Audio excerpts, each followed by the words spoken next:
Hi, I'm Wilson. I'll begin this brief autobiography by explaining a little bit about myself and my background. I was born and raised in Easley, South Carolina. I come from a large family. I'm the first to go to college. I've never had much, but plenty to get by on, and I've worked since I was 15 years old, sometimes even 3 jobs at once. I worked at Firehouse Subs as a manager. I've also done landscaping and farming, and I've even screen printed t-shirts. I now work in the printing and plotting division of CCIT.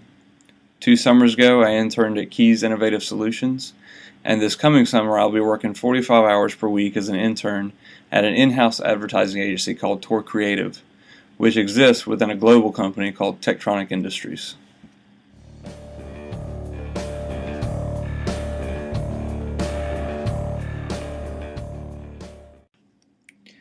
When I'm asked what I'll be doing in 5 years, I usually just laugh. My mind changes all too often, just as frequently as the world we live in changes each day. And don't get me wrong, I plan ahead enough to be financially stable and happy, but my life has changed too much in the last 6 months to have any clue what I'll be doing in 5 years from now. What I do know is that I'm planning to move to Maryland after graduation. My girlfriend's family lives there, and I figure it wouldn't hurt to abandon the South, at least for a little while.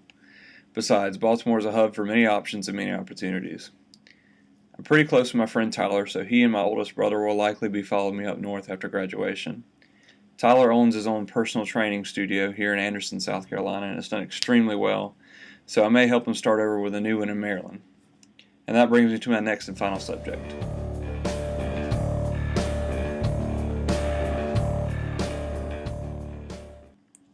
Tyler has a 9th grade education. I've known him since middle school, and he's always been, well, the life of the party. Only all his life he's been told he wasn't good enough, or he wasn't smart enough, and basically that he'd never amount to anything. So let's fast forward to a couple years to today.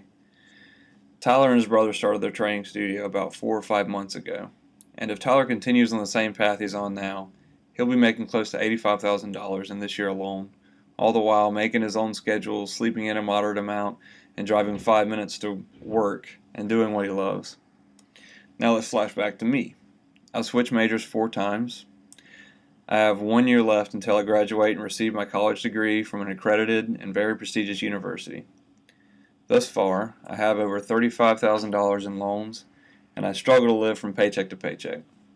Using my degree and sticking to the normal path that more than 90% of people would stick to, it would likely take me about 10 years or more to make what Tyler makes. Think about that for a second.